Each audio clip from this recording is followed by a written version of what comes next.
إن الحمد لله نحمده ونستعينه ونستغفره ونعوذ بالله من شرور أنفسنا وسيئات أعمالنا من يهده الله فلا مضل له ومن يضلل فلا هادي له وأشهد أن لا إله إلا الله وأشهد أن محمدا عبده ورسوله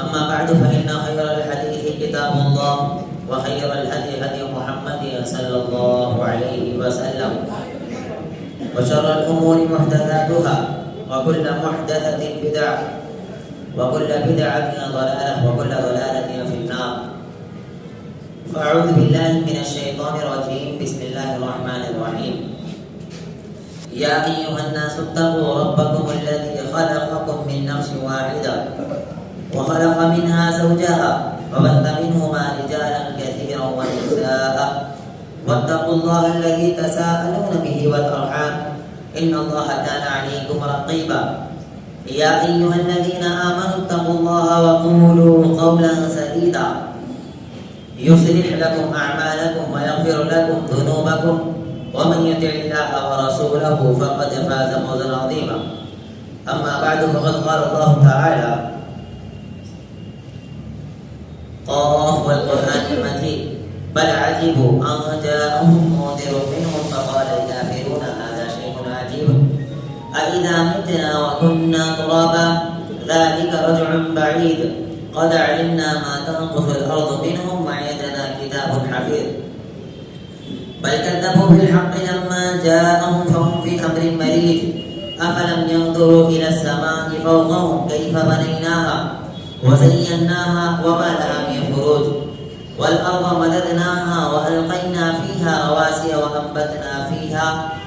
وأنبتنا فيها من كل زوج بهيج تبصرة وذكرى لكل عبد منيب ونزلنا من السماء ماء مباركا فأنبتنا به جنات وحب الحصيد والنخل باسقات لها طلع نضيد رزقا للعباد وأحيينا به بلدة ميتا كذلك الخروج كذبت قبلهم قوم نوح وأصحاب الرس وثمود وعاد وفرعون وإخوان لوط وأصحاب الأيكة وقوم تبع كل كذب الرسل فحق وعيد أفعينا بالخلق الأول بل هم في لبس من خلق جديد وقال عز وجل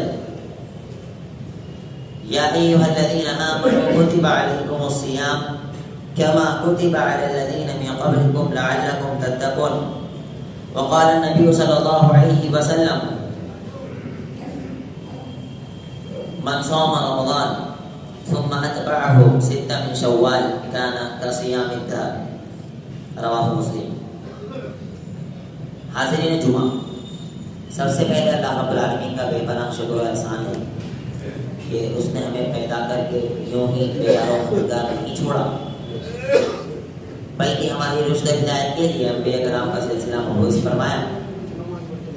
درود و سلام ہو تمام انبیاء کرام پر خصوصاً ہمارے آخری پیغمبر جناب محمد رسول اللہ صلی اللہ علیہ وسلم پر.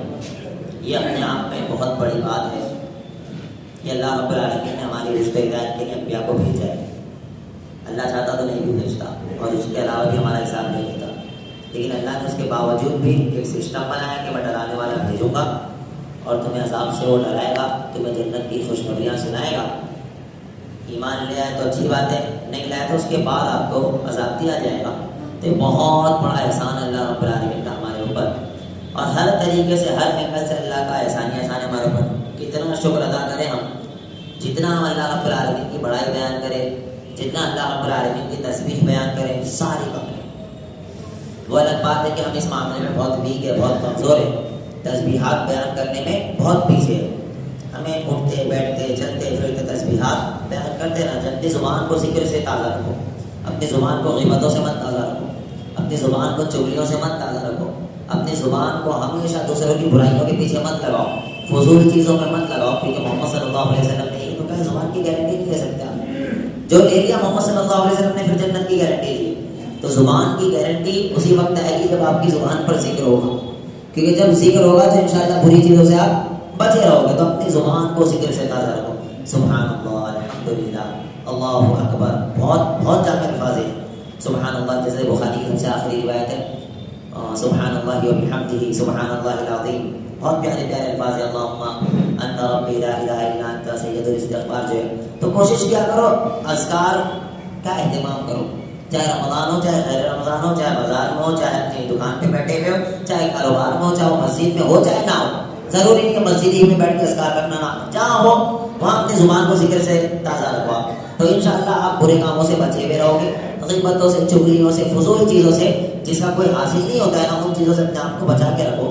اور کہیں نہ کہیں اللہ رب العالمین کی بڑائی بیان کرنے میں آپ کا دل جائے گا. اللہ اکبر. میں ہمیشہ کہتا ہوں کہ انسان جب اپنے آپ کو دیکھے اور اوپر سے نیچے تک اللہ رب العالمین کے احسانات کو دیکھے، نعمتوں کو دیکھے، تو اسے لگے گا کہ سب سے امیر میں ہی. جب وہ ہاسپٹل میں جا کر دیکھے گا کہ کئی لوگ ایسے ہیں جن کے پاس آنکھیں بھی نہیں ہیں، ہمارے پاس تو آنکھ ہے. کئی لوگ ایسے جن کے پاس ہاتھ اویلیبل نہیں ہے، ہمارے پاس دونوں ہاتھ صحیح سالم ہیں. کئی لوگ ایسے جن کے پاس پیر نہیں ہے، بیچارے وہ چیئر کے پر چلتے، ہمارے پاس تو پیر ہے. کئی لوگ ایسے ہیں جو بیچارے کھڑے ہو کر نماز نہیں پڑھ سکتے، میں تو کھڑے ہو کر پڑھ پا رہا ہوں نماز.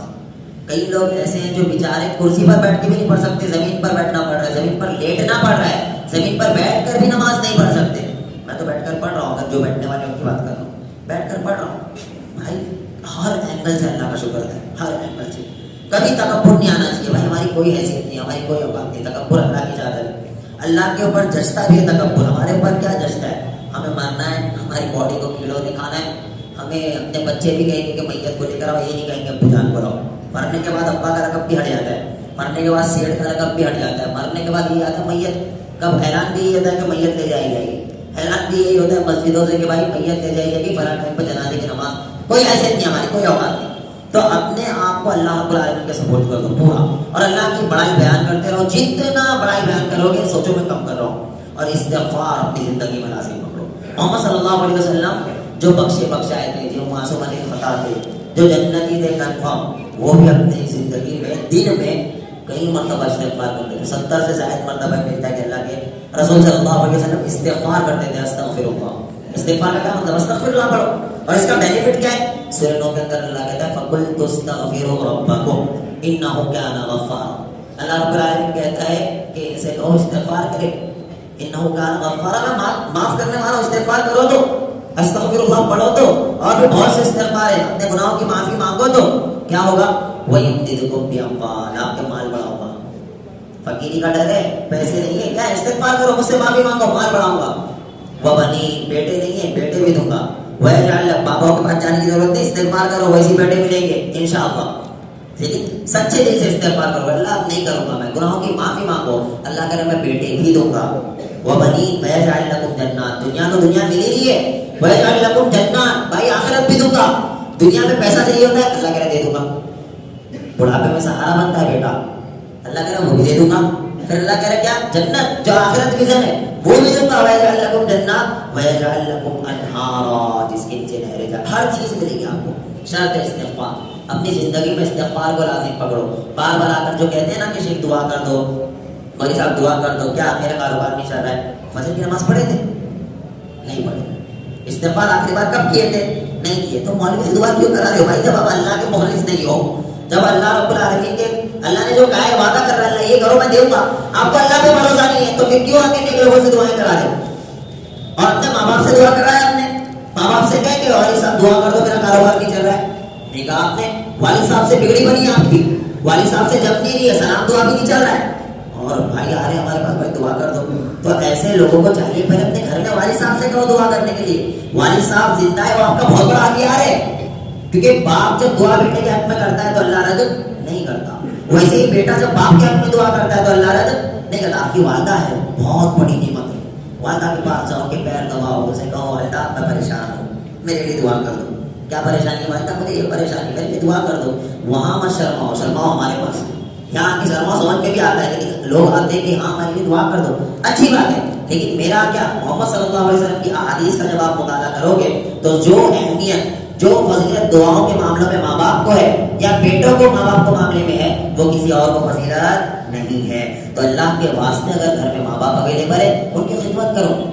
ان کی خدمت کر کے اپنے آپ کو جنت کا مستحق بنا لو. جنت دنیا ہی میں خرید لو ماں باپ کی خدمت کر کے. تو اپنے ماں باپ کو بہت بڑی نعمت چاہتے ہیں. جب ماں باپ نہیں ہوں گے، جب آپ کو پتا چلے گا ہم نے کیا کھویا ہے. جب ماں باپ نہیں ہوں گے, جن کے ماں باپ نہیں ان سے پوچھو جا کر بھائی کہ ماں باپ کون تھے. باپ چڑچڑا ہے, کوئی بات نہیں, باپ ہے, میں باپ نہیں ہوں اس کا, وہ میرا باپ ہے. اپنے خود باپ بننے کی کوشش کر رہے ہو, بھائی باپ وہ ہے میرا, ہے چڑچڑا ہے, مار رہا ہے, ہاں مار کھاؤں گا, باپ مار رہا ہے, کوئی اور تھوڑی مار رہا ہے. پبلک کے تو جوتے کھا رہے ہو, پبلک کے جوتے کھانے میں فرق نہیں پڑ رہا ہے, گالیاں پبلک کی کھا رہے ہو, فرق نہیں پڑ رہا ہے. باپ گالی نہ دے, کیوں نہ دے بھائی, وہ تیرا باپ ہے, نہیں دینا چاہیے گالی, لیکن اگر دے بھی رہا ہے تو آپ صبر کر لو نا بھائی. آپ کو باپ کے معاملے میں بہت صبر سے چلنا ہے, بالکل الٹے جواب مت دو. ماں کے معاملے میں بہت صبر سے چلنا ہے. ایسا ہو سکتا ہے ایک عمر کے بعد باپ چڑچڑا ہو جائے, ایسا ہو سکتا ہے ایک عمر کے بعد ماں چڑچڑی ہو جائے, اسی ٹائم پر صبر کرنا بڑی بات ہے, اسی ٹائم پر اس کی بات سن لینا بڑی بات ہے. ہاں اختلاف ہو سکتے ہیں, لیکن اس اختلاف میں باپ کی بے عزتی یا باپ کے اوپر آپ زیادتی یا پھر آپ باپ کی نافرمانی نہیں کر سکتے, یا اتھارٹی نہیں. ہاں محمد صلی اللہ علیہ وسلم کے مقابلے میں اگر والد صاحب کھڑے, جیسے ابراہیم علیہ السلام کے کھڑے تھے, اور بھی بہت سے پیغمبر گزرے, یا پھر اور بھی بہت سے نیک لوگ گزرے جو اپنے باپ سے مقابلہ کیے, یہ سارے معاملات ہوئے, لیکن کب ہوئے؟ جب محمد صلی اللہ علیہ وسلم کا مقابلہ ہوا. جب ایک طرف محمد صلی اللہ علیہ وسلم آ گئے, ایک طرف والد صاحب آ گئے, تب بھی آپ نافرمانی نہیں کر سکتے. وہ لڑائی اللہ کے لیے چل رہی ہے, نافرمانی کرنے کی تب بھی آپ کو اتھارٹی نہیں ہے, تب بھی آپ کو باپ کی بے عزتی کرنے کی اجازت نہیں ہے. لیکن جہاں حق اور باطل کا فیصلہ ہے وہاں پر آپ کر سکتے ہو. وہ بھی کیا کرنا ہے, صرف آپ کو ہمارے سبب کرنا ہے, تو ہماری سبب کرنا, تو اس میں بھی آپ کو اس کے اوپر زیادتی کرنے کی اجازت نہیں ہے. تو ماں باپ کی دعائیں لو, اور انشاءاللہ آپ کو جنت ملے گی. اللہ کے رسول صلی اللہ علیہ وسلم کے تعلق سے ملتا ہے, آپ ممبر پہ چڑھ رہے تھے, پہلی سیڑھی پر چڑھتے ہیں, دوسری پہ, تیسری, تینوں پہ آمین کہتے ہیں اللہ کے رسول صلی اللہ علیہ وسلم. پوچھا جاتا ہے کیوں کہہ رہے ہیں, اس میں سے کیا تھا کہ اپنے ماں باپ کو بڑھاپے کی حالت میں پائے, دونوں کو یا دونوں میں سے ایک کو پائے, اور ان کی خدمت کر کے اپنے آپ کو جنت کا مستحق نہ کر سکے. وہ بدبخت شخص ہے, اس کے اوپر لعنت ہے, اس نے اپنے آپ کو ہلاک کر لیا. اللہ کے رسول کہتے ہیں آمین. جس پہ محمد صلی اللہ علیہ وسلم آمین کرے گی, کتنی بڑی بات ہوگی بھائی. تو اللہ کے واسطے اپنے ماں باپ کی خدمت کرو, یہ آپ کے لیے بمپر آفر ہے. اگر بڑھاپے میں آپ کو ماں باپ مل گئے نا, تو آپ سے بڑا خوش نصیب کوئی اور نہیں ہے. اس ریس میں مت لگو, میری باری ہو گئی 10 دن, اب میرے والے بھائی کی باری آ گئی. بھائی تو دیکھو, تو یہ ہونا چاہیے کہ میرے پاس رہیں گے, کسی اور کے پاس جائیں گے ہی نہیں. لڑائی اس بیس میں ہونا چاہیے کہ میرا باپ ہے, میرے پاس رہے گا. وہ کہے گا نہیں میرے ابو میرے پاس رہیں گے, یہ تو سمجھ میں آ رہا ہے. لیکن لڑائی اس بیس میں چل رہی ہے, 20 دن ہو گیا اب تیری باری آ گئی, 20 دن ہو گیا اب تیری باری آ گئی. اللہ رحم کرے, تم کہاں جا رہے ہو؟ تم نے ماں باپ کو کھلونا بنا دیا ہے. جب تو پیدا ہوا تھا, جب چھوٹا سا تھا, تیری ضرورت دنیا میں کسی کو نہیں تھی, تو کچھ نہیں جانتا تھا. اس وقت اس ماں باپ نے تجھے سہارا دیا ہے, وہ ساری چیزوں کو بھول جا. میرا ٹاپک نہیں ہے ماں باپ, ورنہ میں پورا 1 گھنٹہ اس پہ بولتا رہا ہوں. اللہ کی قسم, ماں باپ کی اہمیت ختم ہی نہیں ہوگی, ماں باپ کی فضیلت نہیں بیان کر سکتا میں. ماں باپ کی بڑی اہمیت ہے. اللہ کے واسطے ماں باپ کی خدمت کرو, ماں باپ کی نافرمانی بالکل مت کرنا, زبان پر بھی مت لانا, سوچ ذہن میں بھی مت لانا کہ ماں باپ کی نافرمانی بھی میں کرنے کی سوچوں. اللہ رب العالمین ماں باپ کی خدمت کرنے کی توفیق عطا فرمائے, آمین. خصوصی طور پر آج جو ہم اس چیز پر بات کریں گے, جیسے رمضان المبارک کا مہینہ چل رہا ہے الحمدللہ, اور اللہ کا بڑا احسان ہے, بڑا فضل ہے کہ اللہ نے ہماری زندگی میں رمضان کا مہینہ ایک اور بار لایا. نہ جانے کس کی عبادتیں قبول ہوئی ہے, نہ جانے کون کامیاب ہوا ہے, نہ جانے کون ناکام ہوا ہے, نہ جانے اس رزلٹ جب آئے گا کل قیامت کے دن کس کی خرابیاں قبول ہوئی, نہ جانے کس کے روزے قبول ہوئے, نہ جانے کس کی عبادتیں قبول ہوئی, کچھ نہیں پتا. اللہ کے واسطے عبادتیں کر لی بہت بڑی بات ہے, لیکن دعا کرو اللہ قبول کر لے, اللہ قبول کر لے. عبادت کرنا اپنے آپ میں بڑی بات ہے, لیکن اس سے بڑی بات یہ ہے کہ اللہ اسے ایکسیپٹ کرے, اللہ اسے قبول کرے. ہمارے اسلاف جب عبادتیں کرتے تھے نا, کوشش کرتے تھے وہ عبادتیں کسی اور کو بتانا چاہیے. کوشش یہ کرتے تھے کہ صرف اللہ کے معاملہ, اللہ اور ہمارا معاملہ رہے, اور دعائیں اللہ سے کرتے تھے اللہ تو قبول کر لے. کتنی بھی عبادتیں کر لو, کبھی مت سوچو میں نے بہت عبادت سے کچھ بھی نہیں کیا ہوں. یہ سوچا کرو, اللہ سے دعا کرو, اللہم تقبل صیامنا, اللہ ہمارے روزوں کو قبول فرما. ہم نے روزے رکھے ٹوٹے پھوٹے, اللہ ہاں روزوں میں غلط کام بھی ہو گیا, اللہ معاف کر دے, اللہ قبول فرما. گنہگار ہو لیکن اللہ کو قبول فرما. اللہ سے دعائیں کرو, اللہم تقبل صیامنا, اللہم تقبل قیامنا. اے اللہ میں جو ٹوٹی نمازیں پڑھی, قیام کیا رات میں, اللہ اس قیام کو تو قبول فرما. اللہم تقبل رکوعنا, میں نے جو رکوع کیے اللہ اسے قبول فرما. میں نے جو سجود کیے, ہاں وہ الگ بات ہے مجھے سجدے بھاری پڑتے, لیکن کوئی نہیں بھائی, میں گنہگار ہوں, کر تو رہا ہوں سجدہ کیسے بھی. اللہ مجھے توفیق دے سجدوں کی, یہ دعا کرو, اللہ توفیق دے سجدوں کی, لمبے سجدوں کی توفیق دے, اور ان سجدوں کو اپنی بارگاہ میں قبول فرما. یہ دعائیں بالکل مت چھوڑنا, آخری دن ہے, رو رو کر اللہ کے سامنے مانگو, اللہ میرے روزوں کو قبول فرما لے بس, اور مجھے کامیاب کر لینا. دیکھو کل ایک وقت تھا ہم رمضان کا چاند دیکھنے کے لیے بھاگ رہے تھے, آج ایک وقت ہے کہ ہم عید کا چاند دیکھنے جائیں گے. پتہ ہی نہیں چلا کب وقت چلا گیا, پتہ ہی نہیں چلا اتنا عظیم مہینہ کب ہماری زندگی سے چلا گیا. ہم سوچ بھی نہیں سکتے تھے کہ اتنا جلدی جائے گا, اتنا فاسٹ جائے گا کہ پتہ ہی نہیں چلے گا. تو اللہ کے واسطے اللہ سے رو رو کر کہو, اللہ اس رمضان میں ہم نے جو بھی عبادتیں کی اللہ تو قبول فرما لے. اور کوشش یہ کرو کہ رمضان نے آپ کی زندگی کو بدلا ہے یا نہیں بدلا, اپنے آپ میں جھانک کے دیکھو. اللہ کہتے ہیں یا ایھا الذین آمنوا کتب علیکم الصیام کما کتب علی الذین من قبلکم لعلکم تتقون, کہ روزے اس لیے فرض کیے گئے تھے آپ کے اوپر تاکہ تم اللہ سے ڈرنے والے بن جاؤ, آپ کے اندر تقویٰ آ جائے. لعلکم تتقون, آپ جو گناہ کرتے ہوئے جا رہے ہیں جناب بریک لگا دو, ان گناہوں پر کیا کر دو, بریک رکھ دو. کیا گناہ نہیں کرنا ہے, اپنے آپ کو کیا کر دو, پوری طریقے سے تیار کر لو. آپ کی گاڑی جو خراب ہو گئی تھی نا, پورے ڈھیلے ہو گئے تھے, رمضان آیا تھا میکینک آپ کو صحیح کرنے کے لیے, ٹائٹ کرنے کے لیے آیا تھا, ٹائٹ ہو گئے. اب آگے آپ کو کیا کرنا ہے, اپنے بریک کو مضبوط رکھنا ہے. کیا آپ اپنے بریک کو مضبوط رکھ پاؤ گے آگے؟ اپنے آپ سے پوچھو, کیا اگر میں گالی دیتا تھا تو کیا میں گالی بند کر پاؤں گا آگے؟ کیا میں چوریاں کرتا تھا تو آگے چوری کرنا بند کر پاؤں گا میں؟ اگر نہیں کر پاؤں گا تو یہ رمضان آپ کی زندگی میں کچھ بھی نہیں دے کر گیا. الٹا آپ کا بھوکا رہنا, پیاسا رہنا کوئی کام نہیں آئے گا. آپ کی زندگی تبدیل ہونا چاہیے. کوئی ایک گناہ, بہت گناہ ہوں گے, ہم سب کے ہیں, ہم سب جانتے ہیں ہمارے کیا گناہ ہے. اللہ رب العالمین نے پردہ رکھا اس لیے یہاں بیٹھے ہیں, اور نہ ایک دوسرے سے نظر بھی نہ کیا ملا پائے. اگر ہم نے جو بھی بڑے بڑے گناہ تھے, ایک گناہ کو چوائس کر لو کہ میں رمضان بعد اس گناہ کو ختم کر دیا ہوں, یہ گناہ نہیں کروں گا, چاہے جو ہو جائے نہیں کروں گا. فار ایگزامپل آپ کی رکعت چھوٹتی تھی, اب یہ عہد کر لو کہ میری رکعت نہیں چھوٹے گی انشاءاللہ. رمضان ختم ہو گیا, یہ میرے اندر رمضان نے تبدیل لایا کہ میری رکعت نہیں چھوٹے گی.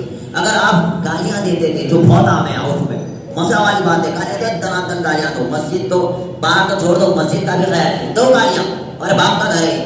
پھر بھائی جب آپ وکیل کے سامنے کھڑے ہوں گے, وکیل جس کی کوئی حیثیت ہے دنیا, مسلمان بھی اگر نہ ہو تو اس کی کوئی ویلیو ہے ہماری نظر میں؟ اللہ کی نظر میں کوئی ویلیو ہے نہیں. وہاں پر اونچی آواز میں ہماری زبان نہیں کھلے گی, کہیں سزا نہ دے دے, کہیں اندر نہ دروا دے. اللہ کی قسم اس کی کیا حیثیت ہے, ایسے اربوں خربوں لوگ بھی اللہ رب العالمین پر قربان ہو جائے تو اللہ کا لگانے والا نہیں. اور اس اللہ کے سامنے کھڑے ہو کر ہماری زبانیں کھلتی ہے.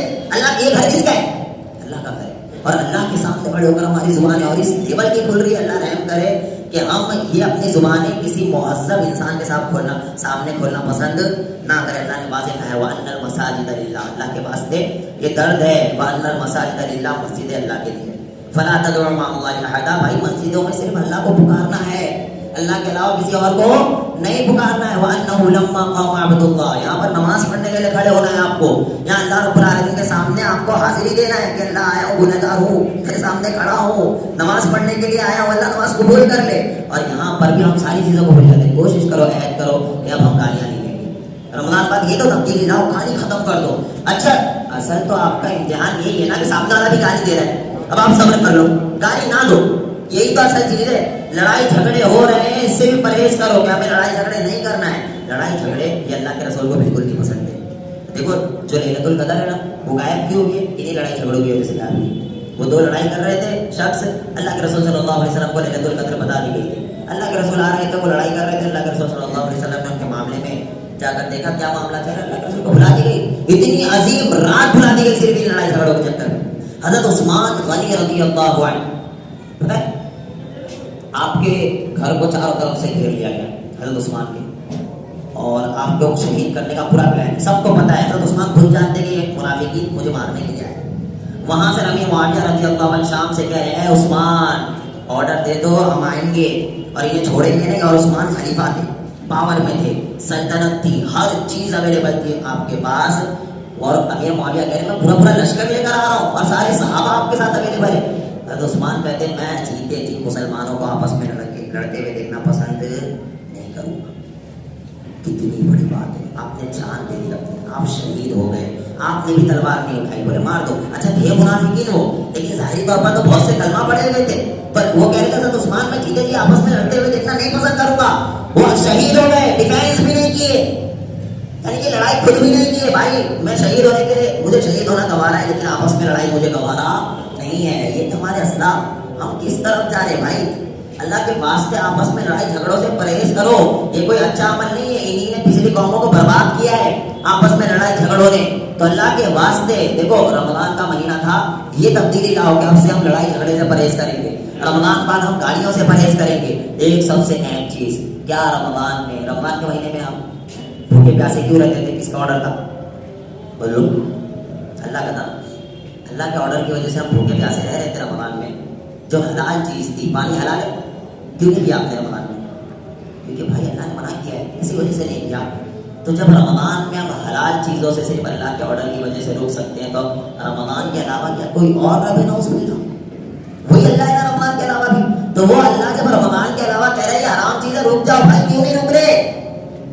ہمارا کانسیپٹ یہ بن چکا ہے نعوذ باللہ ثم نعوذ باللہ، بھلے سب زبان سے نہیں کہہ رہے کہ رمضان میں کوئی اور رب ہے، رمضان کے بعد کوئی اور رب ہے. نعوذ باللہ ثم نعوذ باللہ. بھائی وہی رب ہے رمضان میں جو آپ کو کہہ رہا ہے کہ حلال چیز نہیں کھانا ہے، اور وہی رب ہے رمضان کے بعد بھی جو کہہ رہے ہیں حرام چیزوں سے بچنا ہے. تو آپ کیوں نہیں بچ رہے؟ آپ کے ذہن میں کیوں نہیں آ رہا کہ حرام ہے بھائی مجھے بچنا ہے؟ آپ کے ذہن میں کیوں نہیں آ رہا اپنے بھائی سے کہہ دو بھائی حرام خوری سے تو بچ جا؟ اگر کوئی بہنوں کا حق مان کے بیٹھا ہوا ہے، آپ نے کہا کبھی کہ بھائی بہن کا حق کیوں مارا ہوا ہے؟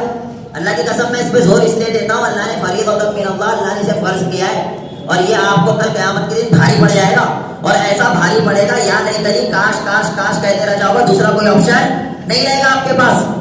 ہم نے روزے رکھ لیے، نمازیں پڑھ لی، تہجدیں پڑھ لیے، سب کچھ کر لیے، لیکن اللہ کی قسم پھر بھی زندگی میں یہ نہیں آیا کہ اپنی بہن کا حق دے دوں، پھر بھی زندگی میں یہ نہیں آیا کہ اپنے بھائی کا حق دے دوں، پھر بھی زندگی میں یہ نہیں آیا کہ یار میں کم لے لوں اس کو زیادہ دے دوں. تو کیا فائدہ بھائی ایسے روزوں کا؟ کیا فائدہ ایسی نمازوں کا؟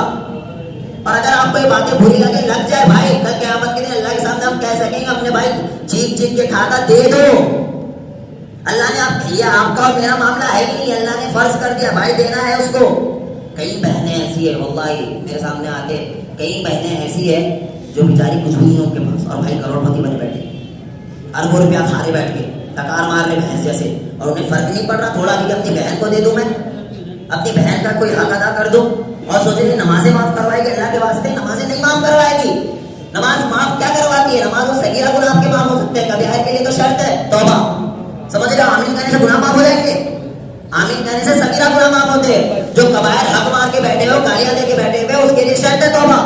آپ کو اللہ کے سامنے رونا پڑے گا اللہ ہو گیا، اور پھر عزم کرنا پڑے گا یہ جو حق مارا ہے میں واپس دے رہا ہوں اللہ، اور یہ جو اتنے دن نہیں دیا ہوں یہ بھی، اس کی بھی معافی مانگنا پڑے گا. اللہ نہیں دیا اس کو بھی معاف کر دے.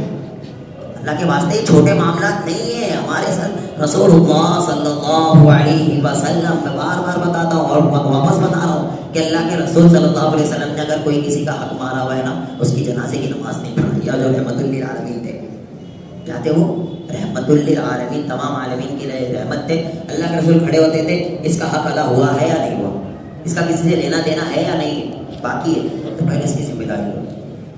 اللہ کے رسول روک دیتے تھے. شہید جو سب سے ٹاپ لیول پر ہے، رسول اللہ صلی اللہ علیہ وسلم نے اگر لینا دینا باقی ہے نا، تو شہید کی بھی جنازے کی نماز نہیں پڑھائی اللہ کے رسول، پہلے لینا دینا کرو.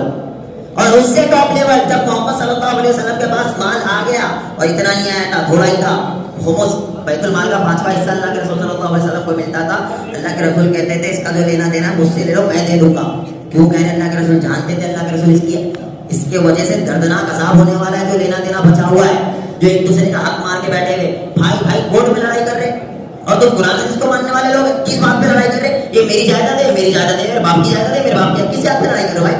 مر جاؤ گے 50 سال میں، 60 سال میں مر جاؤ گے، اس کے بعد اللہ کے سامنے کھڑے ہونا ہے. یہ کورٹ کی کیا حیثیت ہے؟ اللہ کی حیثیت بھول گئے آپ. وہاں پہ تو رشوت بھی نہیں چلے گی، وہاں پر تو آپ کا کوئی وسیلہ نہیں چلے گا، وہاں پہ کوئی نیک لوگ آپ کے کام نہیں آئیں گے، آپ کے اعمال دے کے جائیں گے اللہ کے واسطے. اللہ کہہ رہا ہے کہ آپ کے ہاتھ گواہی دیں گے، آپ کے پیر گواہی دیں گے، آپ کی زبانیں گواہی دیں گے، آپ کی آنکھیں گواہی دیں گے، آپ کے کان گواہی دیں گے. وہاں پر کوئی آپشن نہیں ہوگا اللہ کے واسطے سوائے پچھتاوے کے، کوئی چارہ نہیں ہوگا وہاں، کوئی چارہ نہیں. اور وہ وقت ہوگا یوم نقول لجہنم هل امتلأت وتقول هل من مزید. اللہ اکبر. اس وقت میں نا جب جہنم کو بھرا جائے گا، جہنم کہے گی ابھی بھی نہیں بھری، اور لاؤ اور لاؤ. اور آپ کو کیا لگتا ہے یہ جتنے مار کے بیٹھے ہوئے ایسی بچ کے اللہ غفور رحیم ہے، ہم نے سنا ہوا ہے اللہ غفور رحیم ہے، اللہ سب معاف کر دے گا. آپ نے کیوں نہیں دیکھا کہ 29واں پارہ پورا کا پورا جہنم اور عذاب کے اوپر ہے؟ آپ نے کیوں نہیں دیکھا 30واں پارہ جنت اور جہنم اور عذاب کے اوپر ہے پورا کا پورا پارہ؟ پوری صورتیں آپ پڑھو. سورہ شمس کس کے اوپر ہے؟ سورہ قمر کس کے اوپر ہے؟ سورہ قیامت کس کے اوپر ہے؟ سورہ ملک کس کے اوپر ہے؟ سورہ حاقہ کس کے اوپر ہے؟ پوری کی پوری صورت اللہ رب العالمین نے اسی کے اوپر اتاری. بھائی نہیں بخشوں گا، اور ہم سوچے ہوئے بخش دے گا اللہ. اللہ قرآن میں بار بار کہہ رہا ہے کہ بھائی معافی مانگ لو، لوگوں کے حق کھانا بند کر دو. اللہ کہہ رہا ہے ان الذین یأکلون اموال الیتامی ظلما انما یأکلون فی بطونہم نارا. بھائی اپنے پیٹ میں جہنم کی آگ بھر رہے ہو، کتنے دن بھرو گے؟ اور اللہ کے واسطے میں نے اپنی آنکھوں سے دیکھا ہے کہ جتنے لوگ بھی حق مار کے بیٹھے ہوئے ہوتے ہیں نا، ان کی اولاد بھی بیکار نکلتی ہے. خود تو نمازی ہوتے ہیں، ان کی اولاد نماز پڑھنے تک نہیں آتی ہے.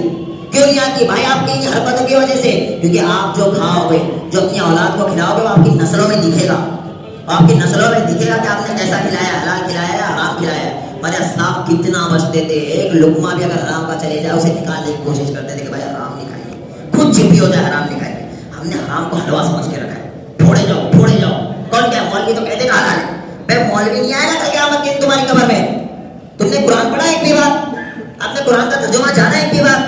قرآن رمضان کا مہینہ آیا تھا، کیا قرآن نے آپ کی زندگی میں تبدیلی لائی؟ نہیں لائی. قرآن آپ نے دو بار مکمل کر دیا، چلو ایک بار مکمل کر دیا، تبدیلی آئی زندگی میں؟ نہیں آئی. کیا فائدہ ہو؟ رسول اللہ صلی اللہ علیہ وسلم کہتے ہیں والقرآن حجت لک او علیک. قرآن یا تو آپ کے لیے حجت رہے گا یا آپ کے خلاف حجت بنے گا. کل قیامت کے دن یہ خلاف کا حجت بنے گا.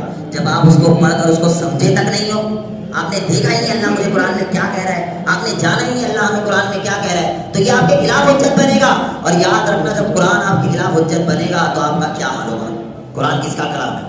اللہ کا کلام ہے. جو آتا ہے نا سورہ ملک پڑھتے ہیں تو وہ کل قیامت کے قبر میں آ کر آپ کی حفاظت کرے گی. تو جب سورہ ملک کی وہاں پر سفارش کرتا رد نہیں کرے گا نا، تو جب آپ کے خلاف حجت بنے گا تب بھی رد نہیں ہوگی. یاد رکھنا اللہ کے واسطے قرآن کو سمجھا ہی نہیں آپ نے. قرآن میں جگہ جگہ اللہ کہہ رہا ہے. سورہ توبہ سورہ نمبر 9 آیت نمبر 34 اللہ رب العالمین کہتا ہے یا ایھا الذین آمنو. ایمان والے سے مخاطب ہے، غور سے سنو. یا ایھا الذین آمنو، اے وہ لوگ جو ایمان لائے. ان کثیرا من الاحبار والرہبان. اللہ کے واسطے بہت خطرناک آیت ہے، بہت خطرناک. لیکن آپ کی زندگی میں گزری ہی نہیں آیا. ہم نے سمجھ کے رکھا ہے سب جو عالم کہہ رہا ہے سب کچھ صحیح ہے، میں جو کہہ رہا ہوں سب کچھ ہو سکتا ہے، میں سب کچھ صحیح کہہ رہا ہوں، غلط کہہ رہا ہوں ہو سکتا ہے. بھائی آپ نے کیوں نہیں پڑھا؟ کیوں میرے اوپر ڈیپینڈ رہے؟ کیوں ان لوگوں کے اوپر ڈیپینڈ رہے علماء کے اوپر؟ اللہ کہتا ہے علماء کے اوپر رہنا، علماء کی اہمیت ہے، لیکن خود بھی پڑھنا ہے. کیوں؟ اس کی دلیل یہ دے رہا ہوں. اللہ کہتا ہے ان کثیرا من الاحبار، اے ایمان والے بہت سے علماء ایسے، اور رہبان بہت سے رہبر ایسے ہیں جن کی زبان میں مٹھاس ہوتی ہے. بہت سے رہبر، بہت سے علماء ایسے لیأکلون اموال الناس بالباطل، آپ کا مال ناحق طریقے سے کھاتے ہیں. میں کہہ رہا ہوں آپ نے پڑھا سورہ توبہ، آپ نے پڑھا، اس کے اندر اللہ کہہ رہا ہے کہ بھائی ہے ایسے عالم، اللہ کہہ رہا ہے ایسے علماء، ہے ایسے رہبر جو آپ کا مال ناحق طریقے سے کھاتے. اور مال ناحق طریقے سے کب کھائیں گے؟ لیأکلون اموال الناس بالباطل ویصدون عن سبیل اللہ. بھائی وہ اللہ کے راستے سے روکتے ہیں. ان کو پتا ہے صحیح دین پہ آ گیا تو بھائی ہمارا پیٹ بند ہو جائے گا. ان کو پتا ہے صحیح دین پہ آ گیا تو میری روزی روٹی بند ہو جائے گی. آپ کو کیا لگتا ہے علماء ایسا کریں گے؟ قرآن کہہ رہا کریں گے. بھائی قرآن غلط ہے، آپ غلط ہو میں غلط ہوں. قرآن غلط نہیں ہو سکتا. قرآن کہہ رہا ہے کہ بھائی ایسے لوگ ہیں. ان لوگوں سے آپ آگاہ کب ہوں گے؟ جب آپ خود پڑھنے والے بنو گے، جب آپ خود اس لائق بنو گے کہ کم سے کم اپنی زندگی میں قرآن کو ترجمے کے ساتھ تو پڑھ. آپ تو سب موجود ہے، رومن میں بھی، ہندی میں بھی، مراٹھی میں بھی، سنسکرت میں، سب میں ہے. بھائی آپ اس کو پڑھو، آپ جانو اللہ قرآن میں کیا کہہ رہا ہے، اور جا کر پوچھو کہ بھائی یہ کیا ہے. اور یہ مت سوچا کرو کہ سارے فیصلے کر قیامت کے دنوں کے سارے فیصلے کرو. نہیں، اللہ فیصلہ کر لے گا، اللہ فیصلہ کر لے گا. اگر اللہ ہی سارے فیصلے کرنے والا تھا، آپ بریلوی بھی کیوں اہل حدیث ہو گئے؟ آپ دیوبندی تھے کیوں اہل حدیث ہو گئے؟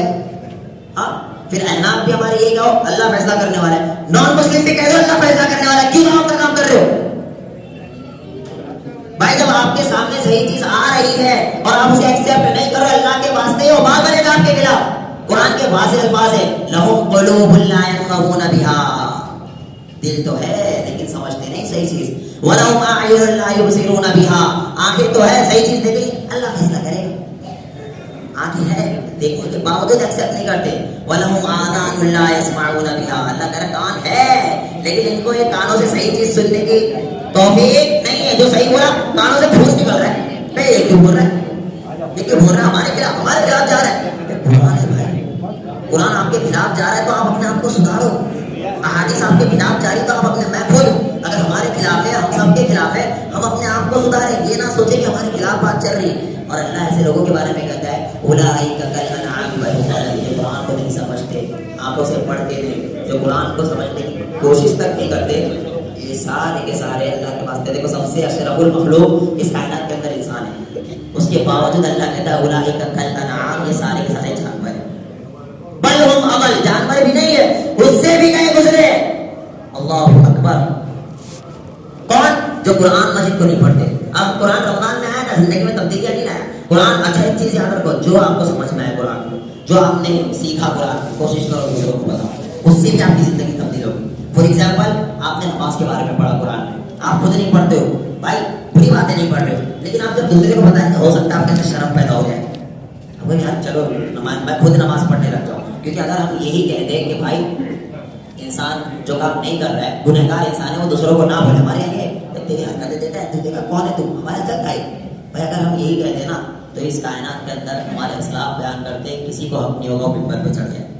کیونکہ سوائے محمد صلی اللہ علیہ وسلم کے اس کائنات میں کوئی ایسا نہیں ہے جس سے گناہ نہیں ہوتے. اس کائنات میں کوئی ایسا نہیں ہے جو گناہ نہیں کرتا. ہر کسی سے ہوتے بھائی. شرط ہے توبہ, اللہ کے سامنے رو, گڑ گڑاؤ, معافی مانگو. رمضان کا مہینہ جا رہا ہے اور جاتے جاتے نہ جانے کس کی نجات ہو جائے, نہ جانے کون کامیاب ہو جائے, نہ جانے یہ آخری گھڑی میں آپ نے معافی مانگی اور اللہ قبول کر لے, نہ جانے آپ سے نیک لوگ ہو, آپ سے پہلے مر گئے ہو لیکن آپ ان سے پہلے جنت میں جاؤ. یہ بھی پاسبل ہے کیونکہ آپ کی زندگی میں رمضان کا مہینہ ہے. تو یہ تین چیز, پہلی اپنے نفس کو بھی قابو میں رکھو. رمضان میں نفس سے ہی تو بچے ہوئے تھے, گناہوں سے تبھی تو بچے ہوئے تھے. تو اب رمضان کے بعد بھی کوشش کرو کہ گناہوں سے بچو. دیکھو سب سے پہلی چیز, نفس کہہ رہا ہے آپ کو کہ بھائی موبائل گندی چیز دیکھ لے, رمضان تو ختم ہو گیا ہے.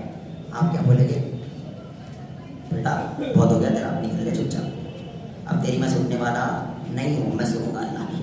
اپنے آپ کو اللہ کے سپرد کر دو. جب آپ اپنے آپ کو اللہ کے سپرد کرو گے تبھی آپ کامیاب ہوگے. جب آپ رمضان میں اپنے نفس کی نہیں سنی ہو نا, رمضان کے بعد بھی مت سنو. نفس یہ آپ کو لے ڈوبے گا, آپ کو برباد کر دے گا. نفس کی قسمیں نفس امارہ, نفس لوامہ, نفس مطمئنہ. اس میں سے ایک نفس امارہ, یہ آپ کو نہ اللہ رحم کرے گناہوں کی طرف ابھارتا ہے. آپ گناہوں کی طرف جانے لگتے اور دھیرے دھیرے ایسا ہوتا ہے کہ وہ کام آپ کر گزرتے. اپنی کمپنی چینج کرو.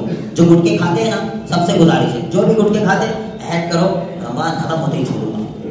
رمضان ابھی تک تو رکے الحمدللہ, رمضان ختم ہو رہا ہے, کل سے میں نہیں کھاؤں گا. تو یہ ہوتا ہے کہ آپ کی زندگی میں کچھ تبدیلی آئی ہے رمضان, کیونکہ بریک لگا نا تبھی تو.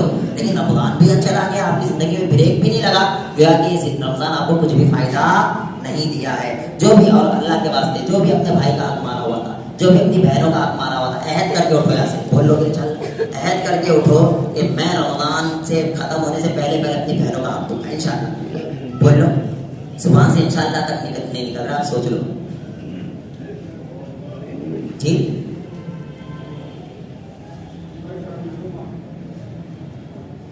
کوشش یہ کیا کرو جمعہ کے خطبے میں اشاروں وغیرہ سے بھی بچو.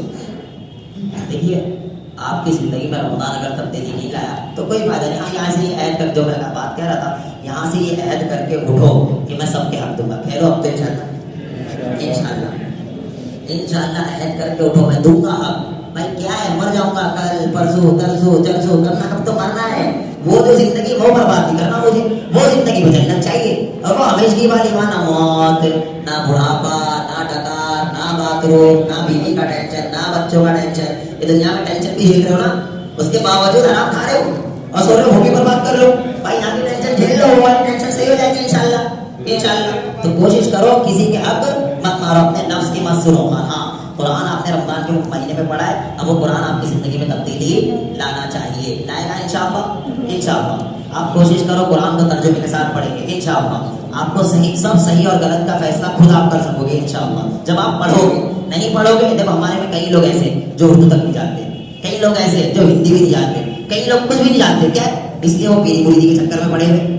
وہ مولوی صاحب کہتے ہیں وہی نہیں ہے, بھائی کیوں, میں جو کہوں گا وہی تھوڑی صحیح ہوگا, تو ہو سکتا ہے میں غلط کہہ رہا ہوں. تو یہ آپ کو لیٹ ہوگا. اور یہی چیز ہمارے دوسرے مسلک کے بھائیوں میں آ گئی تھی. بریلوی بھائی آتا کچھ نہیں, کیوں مولوی صاحب جو کہتی ہے وہی سے.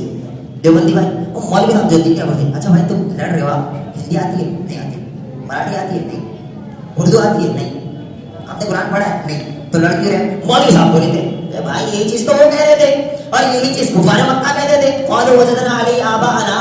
بھائی اپنے باپ دادا کو جو پایا غلط ہو سکتا ہے.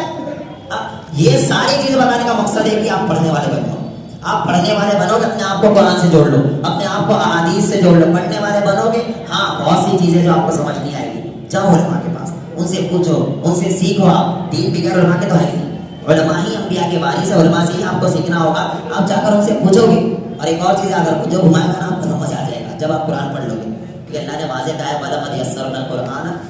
للذکر فہل من مدکر، میں نے قرآن کو سمجھنے والوں کے لیے آسان بنایا. کوئی ہے نصیحت حاصل کرنے والا، کوئی ہے سمجھنے والا؟ یہ چند نکات تھے جو آپ کے رمضان کی آگے کی زندگی کو بھی آسان کریں گے. اور یہ عہد کرو کہ رمضان کے بعد کی زندگی میری تبدیل ہوگی. ہے تو بہت بات کی ٹائم کم ہوتا ہے جمعہ میں، انشاءاللہ پھر دیکھیں گے. اللہ رب العالمین ہم تمام لوگوں کو صحیح حدیث کے مطابق زندگی بسر کرنے کی توفیق عطا فرمائے. ہم تمام لوگوں کو صحیح دین پر عمل کرنے کی توفیق عطا فرمائے. ہم تمام لوگوں کو ایک ہو کر زندگی بسر کرنے کی توفیق عطا فرمائے. ہم میں سے جو بیمار ہیں انہیں شفا کاملہ و عاجلہ نصیب فرمائے. ہم میں سے جو بے اولاد ہیں انہیں نیک و صالح اولاد عطا فرمائے. مسلمانوں کی جان مال عزت آبرو کی حفاظت فرمائے. اے اللہ ہم تمام لوگوں کو فرقہ واریت سے بچا. اے اللہ ہم تمام لوگوں کو فرقہ واریت سے بچا. اے اللہ ہم تمام لوگوں کو فرقہ واریت سے بچا. اے اللہ ہم میں سے جن بھی حضرات کی اولاد نیک نہیں ہے انہیں نیک و صالح بنا دے. اے اللہ دنیا میں بھی آنکھوں کی ٹھنڈک بنا اور مرنے کے بعد بھی آنکھوں کی ٹھنڈک بنا. اے اللہ خصوصی طور پر ہم نے جو بھی ٹوٹے پھوٹے روزے رکھے اے اللہ تو اسے قبول فرما. اے اللہ ہماری نمازوں کو قبول فرما. اے اللہ ہمارے روزوں کو قبول فرما. اے اللہ ہمارے روزوں کو قبول فرما. اے اللہ ہمارے روزوں کو قبول فرما. اللہ کی قسم ہم سے بڑا گنہگار کوئی نہیں. ہر انسان جانتا ہے کہ ہم بہت بڑے گنہگار ہیں. اے اللہ ہمارے گناہوں کو معاف فرما. اے اللہ ہمارے گناہوں کو معاف فرما. اے اللہ ہمارے گناہوں کو معاف فرما. ہمارے درجات کو بلند فرما. کہ رمضان کا مہینہ جا رہا ہے، جو کچھ بھی عبادت اللہ ہوئی ہے اللہ تو اسے قبول فرما. اپنی رحمت سے قبول فرما. ہم میں سے جو بھی خواتین خصوصی طور پر سحری میں محنت کی ہے، افطاری میں محنت کی ہے، اے اللہ ان کی اس محنت کو قبول فرما. اے اللہ ان کی اس محنت کو قبول فرما اور وہی ثواب انہیں بھی دے جو روزہ کھلانے والے کو ثواب ملتا ہے. اے اللہ ہم نے جو ٹوٹے پھوٹے رمضان مبارک کے مہینے میں صدقہ و خیرات کیے ہیں اے اللہ ان صدقہ و خیرات کو قبول فرما. اے اللہ ہمیں ریاکاری سے بچا. اے اللہ ہمیں ریاکاری سے بچا. ہمارے اعمال کو ریاکاری سے بچا. اے اللہ منافقوں سے ہماری حفاظت فرما. اے اللہ نفاق ہمارے دل میں نہ آئے تو ہماری غیب سے مدد فرما. اے اللہ ہمیں دنیا میں تو کامیاب کر ہی کر آخرت ہمارا ویژن ہے. اللہ خصوصی طور پر آخرت میں ہمیں کامیاب کر. اے اللہ جو تیرے رسول محمد صلی اللہ علیہ وسلم نے ہمیں دعا سکھائی ہے ربنا آتنا فی الدنیا حسنہ وفی الآخرۃ حسنہ وقنا عذاب النار. اے اللہ ہمیں دنیا بھی چاہیے اور آخرت بھی چاہیے اور اس سے بڑھ کر اے اللہ جہنم کے عذاب سے ہماری حفاظت فرما. اے اللہ قبر کے عذاب سے ہماری حفاظت فرما. اے اللہ قبر کے عذاب سے ہماری حفاظت فرما. اے اللہ دجال کے فتنے سے ہماری حفاظت فرما. اے اللہ دجال کے فتنے سے ہماری حفاظت فرما. اللهم انی اعوذ بک من عذاب القبر واعوذ بک من فتنة المسیح الدجال واعوذ بک من فتنة المحیا والممات. اللهم انی اعوذ بک من المقسم والمغرب. اے اللہ ہمیں حرام خوری سے بچا. اے اللہ ہمیں حرام خوری سے بچا. اے اللہ کم ہو لیکن حلال ہو، ہمیں حلال کمانے کی توفیق عطا فرما. اے اللہ ہمیں حلال کمانے کی توفیق عطا فرما. جانے انجانے میں لا تؤاخذنا ان نسینا او اخطأنا، جانے انجانے میں جو بھی گناہ ہم سے ہو گئے اللہ تمام گناہوں کو معاف فرما.